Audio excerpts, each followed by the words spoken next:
예, 다 같이 성경 말씀 찾도록 하겠습니다. 성경 말씀은 마태복음 5장 43절입니다. 48절까지 한 절씩 이렇게 교독했으면 좋겠습니다.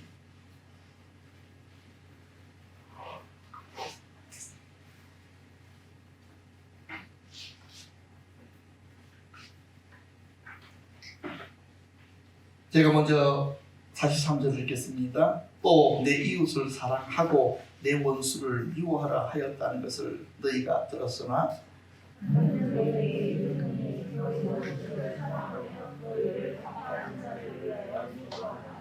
이같이 한즉 하늘에 계신 너희 아버지의 아들이 되리니 이는 하나님이 그 해를 악인과 선인에게 비추시며 비를 어려운 자와 부유한 자에게 내려주시리라. 너희가 너희를 사랑하는 너희를 사랑하며 무슨 상관이 있으리요 제 너희가 취하면 또 너희가 너희 형제에게만 무난하면 남보다 더하는 것이 무엇이냐? 이방인들도 이같이 아니하느냐? 그러므로 너희에게 계신 너희 아버지의 운전하신 것 같이 너희도 운전하라. 아멘. 잠시 한번 기도하겠습니다. 주님의 마음을 알기를 원하고 주님의 뜻을 저희들이 더 알기를 원합니다. 그러나 저희들이 어리석고 어두워서 잘 알지 못하고 잘 분별하지 못합니다. 말씀을 통해서 저희들에게 느끼게 하시고 알게 하시고 보게 하시고 또한 경험케 하게 하여 주시기를 간절하게 요청합니다. 말씀을 전하는 자가 또한 말씀을 듣는 자가 주님의 사랑에 붙들리는 시간 되기를 원합니다. 그렇게 하여 주시옵소서. 감사를 드리며 예수님 이름으로 기도합니다. 오늘 이렇게 우리 주일학교 아이들하고 학생이랑 같이 예배를 드리게 되니까 너무나도 좋은 것 같아요. 화란의 개혁교회는요 주일학교와 학생회를 따로 하지 아니하고요 같이 이렇게 예배를 이렇게 드린답니다. 뭐 장단점이 있겠죠, 그렇죠? 어찌됐든 이렇게 가끔이라도 우리가 다 함께 모여서 예배를 드리게 되어지니까 너무나도 좋은 것 같습니다. 제가 오늘 설교를 이렇게 준비하다가 어떤 생각이 들었느냐면요 이런 마음이 드는 거예요. 예수님께서 만약 이 첫째 주일날 오셔서 설교를 하신다면 아마 이 말씀을 가지고 우리들에게 하셨을 것이다 그런 생각이 들었습니다. 왜냐하면 오늘 우리들에게 하시는 이 말씀이 정말 우리들에게 부담스러운 말씀이거든요. 정말 하기 어려운 말씀이거든요. 그런데 우리 주님께서 오셔서 우리들에게 첫 시간에 바로 이렇게 우리들에게 아주 강력하게 말씀하실 것 같다는 느낌을 받으면서 그렇게 말씀을 준비를 했습니다. 마태복음 5장 43절 또 내 이웃을 사랑하고 내 원수를 미워하라 하였다는 것을 너희가 들었으나 이렇게 말씀합니다. 예수님께서 너희가 들었으나 이렇게 했을 때는 뭔가 조금 문제가 있다는 거죠. 그렇죠? 그런데요 사실은 이스라엘 백성들이 이 말씀을 사용하고 누군가가 가르쳤는데 어디서부터 나온 말씀이냐니까요. 레위기 19장 17절에서 18절에 나온 말씀입니다. 너는 내 형제를 마음으로 미워하지 말며 내 이웃을 반드시 경책하라. 그러면 내가 그에게 대하여 죄를 담당하지 아니하리라. 원수를 갚지 말며 동포를 원망하지 말며 내 이웃 사랑하기를 내 자신과 같이 사랑하라. 나는 여호와이니라. 여러분 이 말씀이 원래의 말씀이고요. 내 이웃을 사랑하고 내 원수를 미워하라는 말씀은 어느 날 변질이 되어져서 가르쳐지고 있었던 거예요.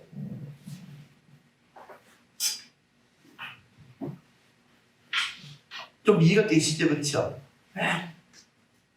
왜 이런 일이 벌어졌을까? 왜 하나님의 말씀이 말씀 그대로 증거되는 것이 아니고 이렇게 변질되어져서 나타나게 되어졌을까?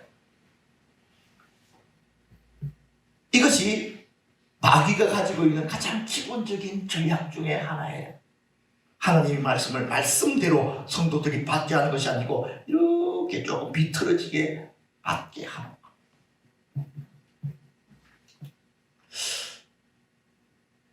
하나님께서 에덴 동산에서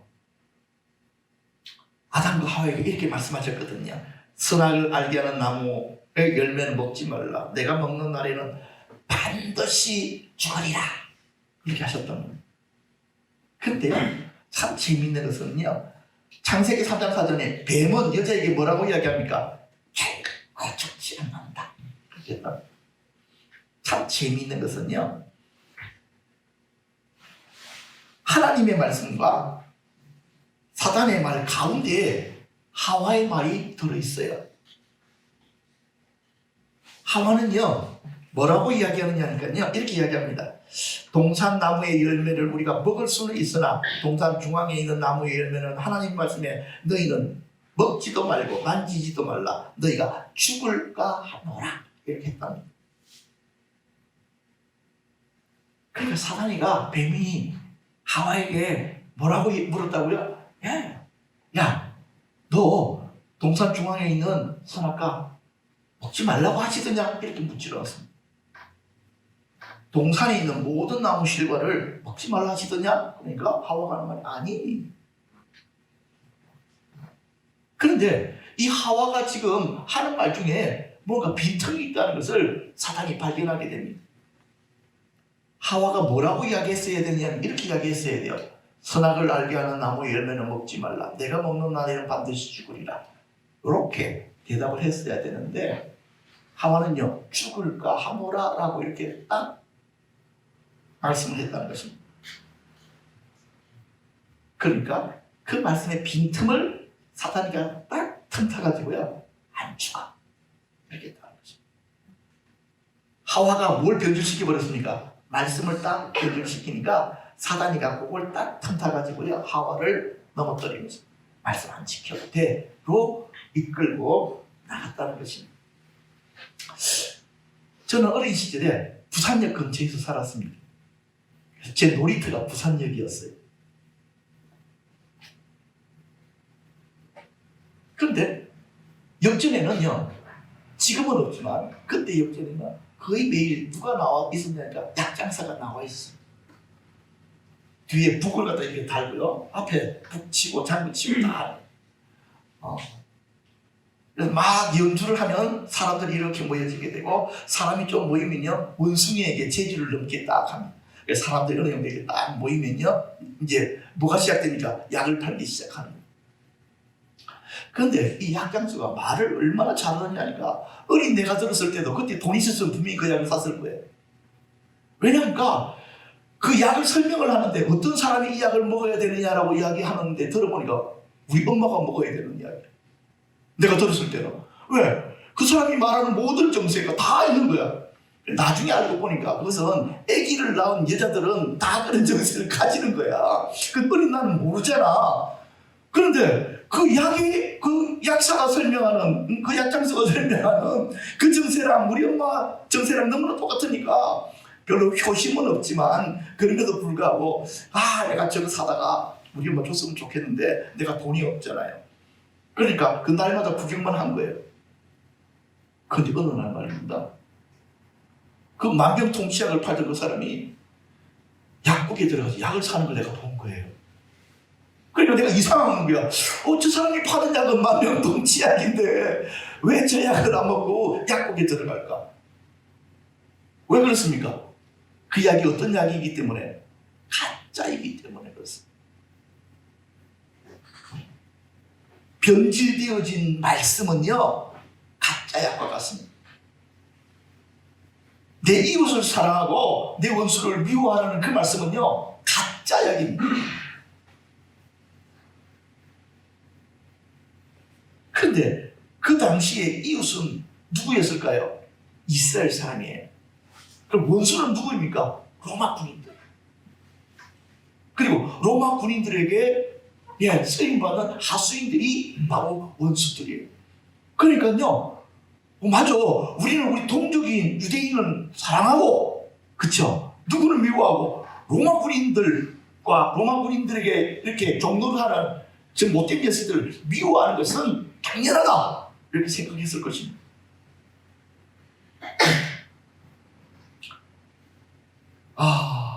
근데 말입니다.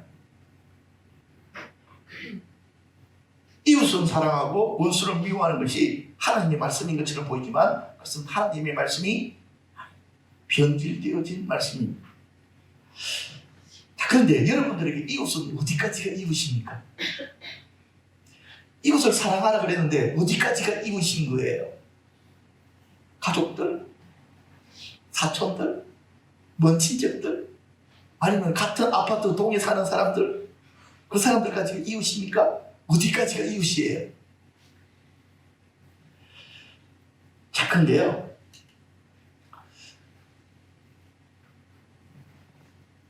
예수님이 이웃을 갖다가 어떻게 설명을 하셨느냐니까 이 섬한 사마리아의 비유에서 이렇게 살펴보면요, 어느 사마리아인이 길을 가다가 그렇죠, 강도를 당했어요.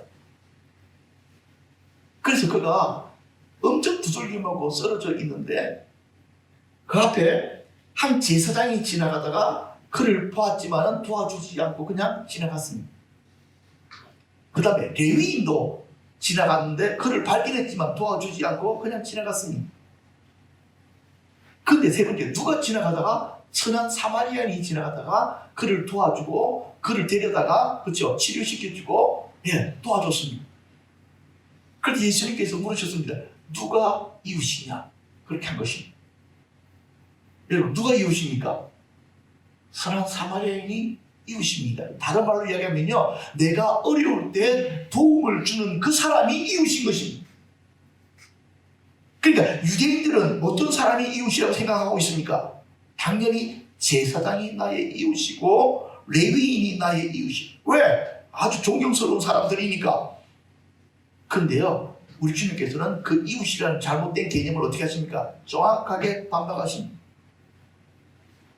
네가 생각하는 그 이웃, 그 개념도 어떻게 하라고요? 바꿔놔야 돼. 그리고 그 다음에는요, 원수에 대해서 말씀하십니다. 누가 내 원수일까? 유대인들에게 원수는 누구입니까? 로마인이라 생각하는 거거든요. 그런데 예수님께서는요, 네 집안 식구가 원수다, 그렇게 하신 것입니다. 저는 이 말씀을 들으면서 나도 모르게 고개를 끄덕거렸습니다. 나는 지금까지 원수가 멀리 있는 김정은이가 나의 원수인 줄로 그렇게 잘못 착각하고 살아왔는데, 주님, 자세히 주님의 말씀을 들어보니까 원수가 나의 가까이에 있다는 것을 알게 되었습니다. 그리고 또한 주님께서 원수를 사랑하라는 말씀을 주신 게 무슨 의미인 줄 알겠습니다. 그래서 우리가 참 주님께서 너무 지혜스러우시잖아요. 원수는 멀리 있는 게 아니거든요. 왜냐니까 실제적인 원수는요, 내 마음을 상하게 하는 사람이 그 사람이 원수예요. 나를 아프게 하는 사람이 그 사람. 그런데 멀리 있는 김정은이가 내 마음을 아프게 할 수가 없잖아.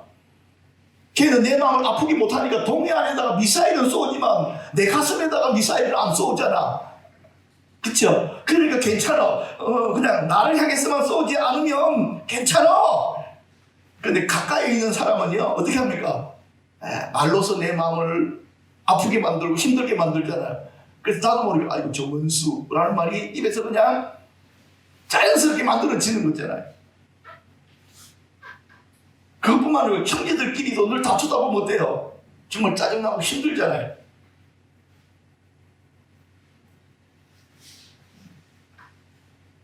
그래서요, 원수는 뭐 하지 말라고요? 미워하지 말고 사랑하라고 하신 그 말씀이 너무너무 놀라운 거야.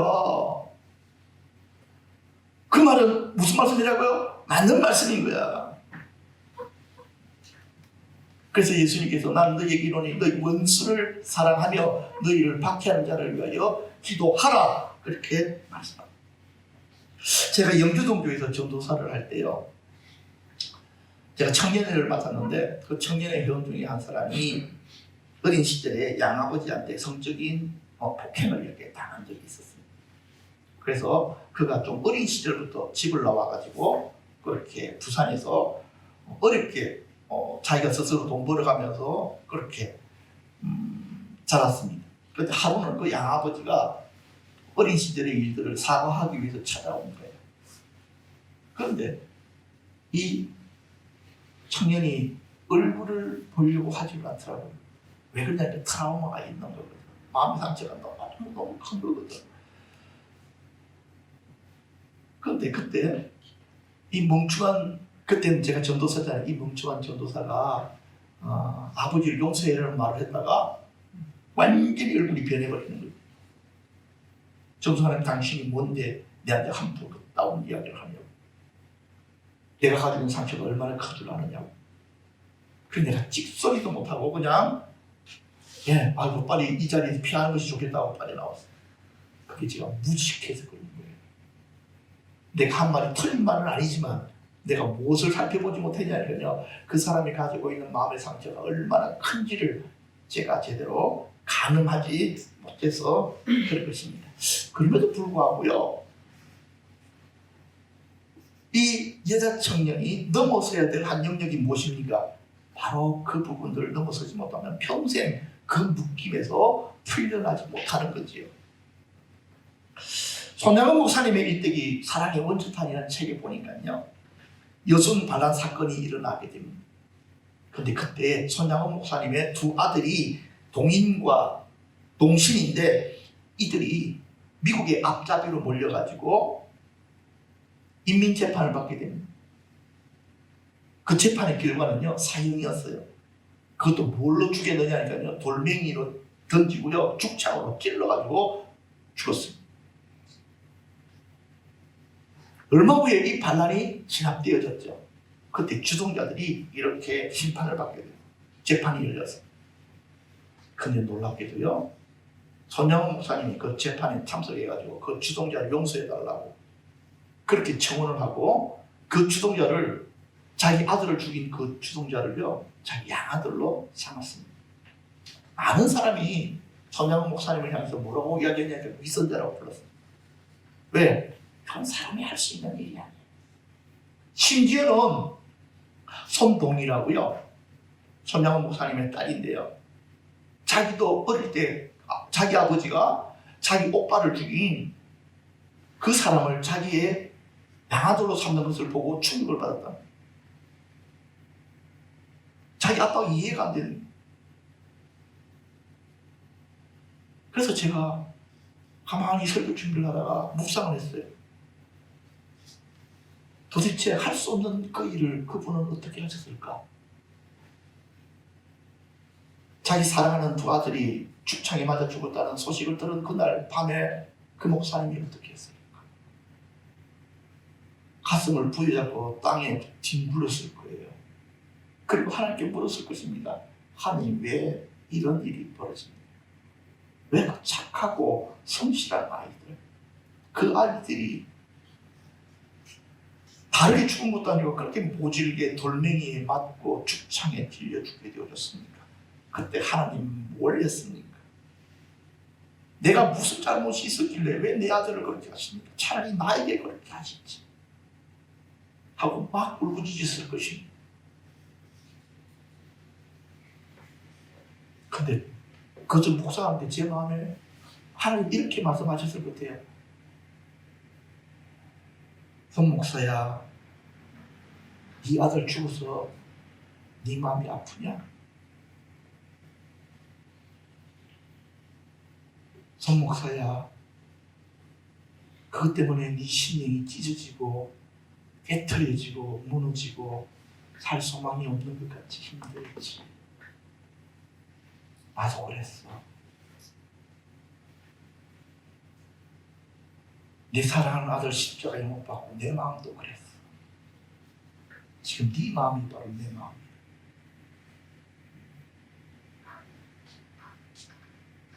그 깨달음이 손 목사님의 영혼에 임하기 시작했습니다. 그랬구나. 하나님께서 그 독생자 십자가에 못 박히신다고 했을 때 그냥 하나님 마음 좀 아팠겠지 이렇게 느낀, 그게 아니구나. 마음이 깨트려지는구나. 차라리 내가 죽었으면 하는 그 마음이 하나님의 마음이구나. 하나님이 그 독생자를 내놓으심으로 내가 구원받았구나. 지금 내가 내 아들이 죽음으로 말미암아 내 마음이 아프지만 그 때문에 지금 내가 너무너무 힘들고 고통스럽지만 하나님께서 하신 그대로 내가 저하여 내 아들을 죽인 저 사람을 용서하고 내 아들로 받아들여야 되겠구나. 왜? 하나님이 나한테 그러셨으니까. 하나님이 나 같은 사람을 구하시려고 자기 아들을 십자가에 죽게 하셨으니까. 그래서 말입니다. 요한복음 3장 16절 하나님이 세상을 이처럼 사랑하사 독생자를 주셨으니 이는 그를 믿는 자마다 멸망치 않고 영생을 얻게 하려 하십니다.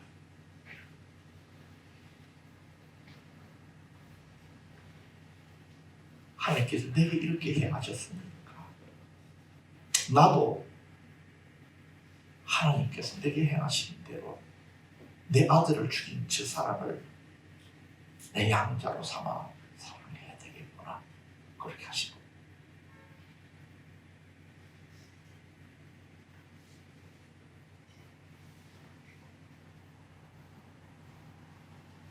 어떤 분은 이손 목사님을 위선자라고 불렀는데 저는 그분들에게 묻고 싶어요. 너는 위선이라도 그렇게 할 수 있냐? 너는 쇼라도 그렇게 할 수 있어?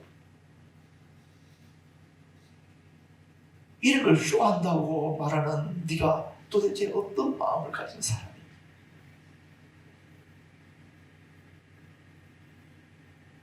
그런 일은 흉내를 낼 수 있는 것이 아니에요. 오직 하나님께서 그 영혼을 비춰주실 때에 깨닫게 하실 때에 십자가의 진리를 정확하게 내 마음에 느낄 때에 그때서야 비로소 할 수 있는 일입니다. 우리에게는요 원수를 사랑할 수 있는 마음이 하나도 없어요. 원수가 아니라 내 마음을 조금 아프게만 만들어도요 그 사람을 사랑할 수 있는 마음이 다 사라지고 그런 마음이 없는 사람들이 하나님께서 너무너무 잘 알고 계십니다. 그럼에도 불구하고 우리 같은 인간들을 위해서 하나님께서 자기 아들을 십자가에 내어 오셨습니다. 그리고 우리들에게 말씀하십니다. 너 마음을 아프게 했던 그 사람들을 사랑해라.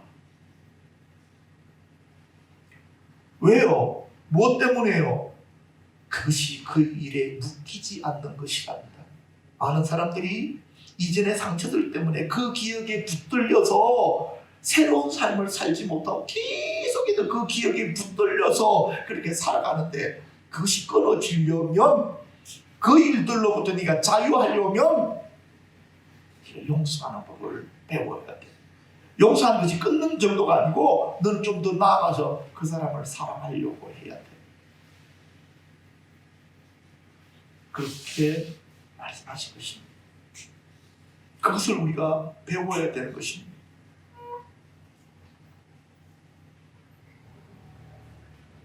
제가 말씀을 이렇게 준비하고 묵상하는데 너무너무 힘들더라고요. 그럼에도 불구하고요 예수님께서 말씀하신 그대로 우리들이 뭐 하기 시작해야 되냐니까요 순종하려고 해야 되는 것입니다. 이같이 한즉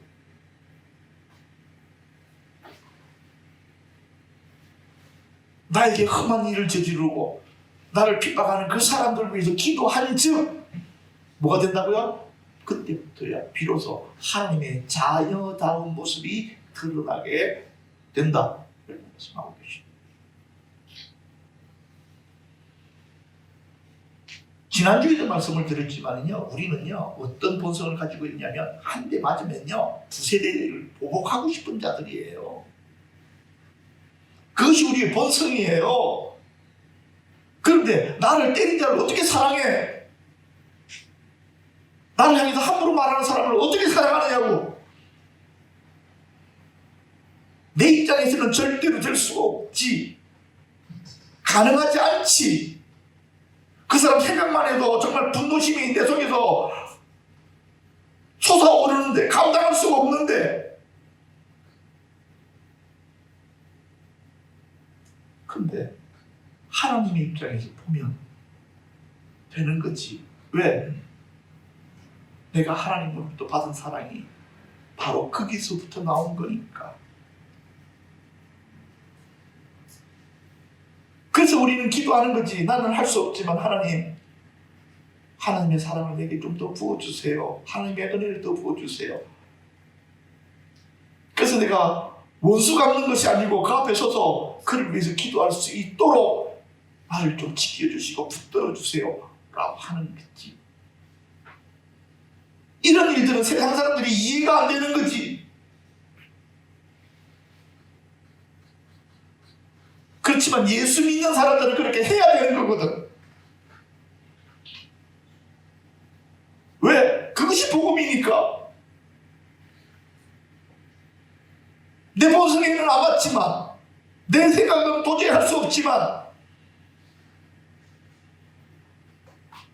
근데 그렇게 하기 시작할 때 비로소 어떤 일이 벌어지냐면 더 이상 내 과거가 내 현재를 침범하지 못하는 거예요. 근데 그 일은 그때 일어났고 이제 끝나버린 거야. 그래서 그건 떠나가 버린 거예요. 이제 나는 주님의 사랑에 묶여서 이제 끌려가는 거예요. 그것이 예수 믿는 사람들의 삶인 거거든. 안 그러면 우리가 어떻게 할 거냐고. 계속 그 원수 생각하고 내 마음을 아프게 했던 사람은 계속 보복하려는 마음 가지고 어떻게 그렇게 행복하게 살게 되냐고. 우리는 착각하는 거거든. 내 원수가 정말 완전히 망해서 죽는 것을 봐야 내가 행복하겠다. 근데 행복할까? 행복할까? 아니거든.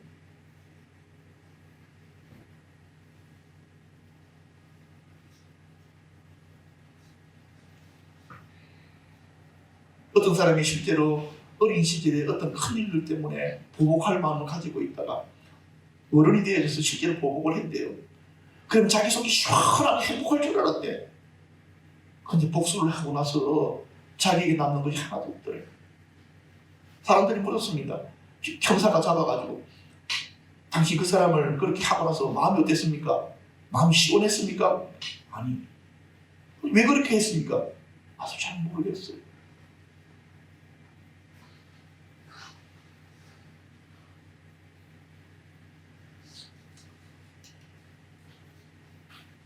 하나님이 그 해를 악인과 선인에게 비추시며 비를 어려운 자와 불의한 자에게 내려주십니다. 저는요 이 구절도 준비하다가 하나님이니까 당연히 그렇죠. 악인에게도 해를 비춰주시고 의인에게도 비를 비춰주시고 악인에게도 똑같이 비유를 주시고 선인에게도 그렇죠. 비를 주시는 거 당연하잖아요. 근데요 여러분 하나님이 악인과 착한 사람에게 똑같이 대하신다는 이것이 여러분들이 어떻게 느끼시세요? 하나님은 공평하시는 분이시구만 이렇게 느껴지십니까? 뭔가 잘못된 거 아닌가 이렇게 느껴지지 않습니까? 하나님은요 착한 사람에게는 잘해주시고 나쁜 놈에게는 이렇게 혼내주셔야 되는 거 당연한 거 아닙니까 여러분? 여러분 그렇게 생각이 안 드세요? 그것이 공평한 것이라고 생각 안 드세요?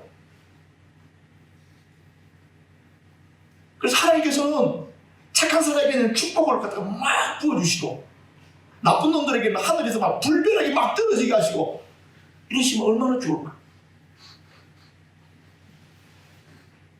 처음에 나도 그렇게 생각했거든요. 하나님 불공평하세요. 나쁜 놈과 좋은 놈에게 똑같이 대하시면 하나님은 안 믿어도 아무 상관이 없겠네. 믿는 게 뭐 특별하게 좋은 게 있을까요? 그랬거든요. 그랬는데요. 그게 착각이라고 해서 금방 깨달았어요. 왜냐니까 내가 착한 사람이 아닌 거야. 하나님이 만약에 착한 사람은 축복하시고 나쁜 놈은 막 두들겨 패셨다면 벌써 나는 하나님께 쫓겨났을 사람이라는 게 느껴지는 거예요. 하나님은 내가 좀 착할 때도, 내가 좀 문제가 있을 때도, 내가 사고를 칠 때도 하나님은 똑같은 마음으로 나를 대하신다.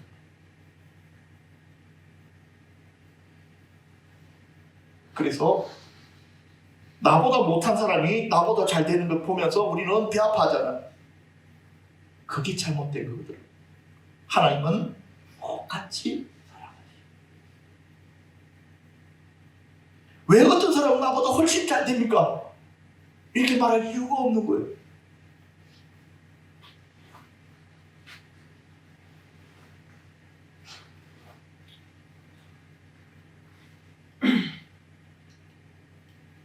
마지막 말씀만 좀 정리하고 마치려고 합니다.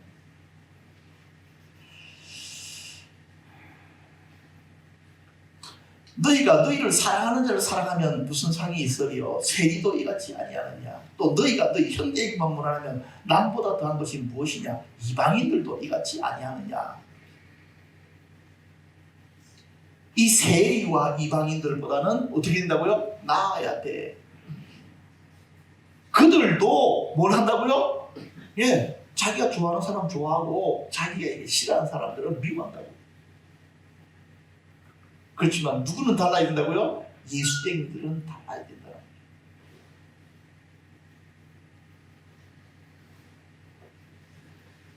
따라합시다. 우리 예수쟁이들은 예수님처럼 행해야 됩니다. 아멘. 우리가 그래야 됩니다. 그래서 우리가 가지고 있는 사랑은 불량품이야.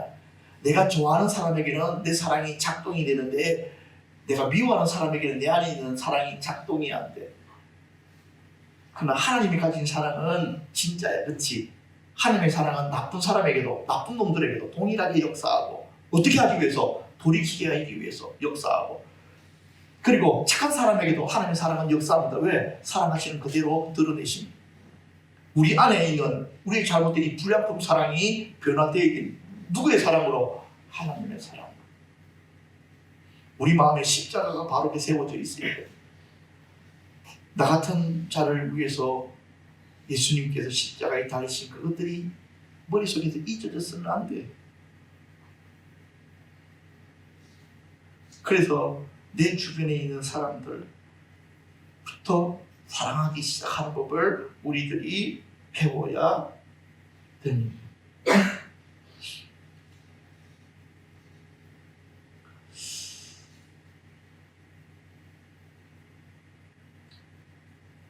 고린도전서 1장 18절 말씀을 좀 읽고 마치도록 하겠습니다. 다 잘 읽으십시다. 십자가의 도가 멸망하는 자들에게는 미련한 것이요 구원을 받는 우리에게는 하나님의 능력이다. 내 힘으로는 할 수 없는 일들이, 내 능력으로는 할 수 없는 그 일들이 십자가를 깨닫는, 십자가의 사랑을 깨닫는 자들. 그래서 제가 뭘 느꼈느냐니까 그거예요. 하나님께서 우리를 사랑하시는 그 사랑은 지독한 사랑이구나. 정말 무시무시한 사랑이구나. 자기의 아들을 내어주는 사랑. 우리는 그렇게 정말 무지막지한 사랑을 받고 있구나. 그래서 우리들이 하나님 앞에 매일매일 감사해야 되겠구나. 하나님께서 우리를 그런 사랑으로 지켜보시고 우리를 그 사랑 가운데로 초대하고 계십니다. 그래서 올해 여러분들의 마음을 아프게 만들었던, 여러분들을 힘들게 만들었던 그 사람들을 향하여 미움을 그치고 그들을 위해서 중보함으로 올해 한 해를 시작하기를 여러분들에게 권고합니다.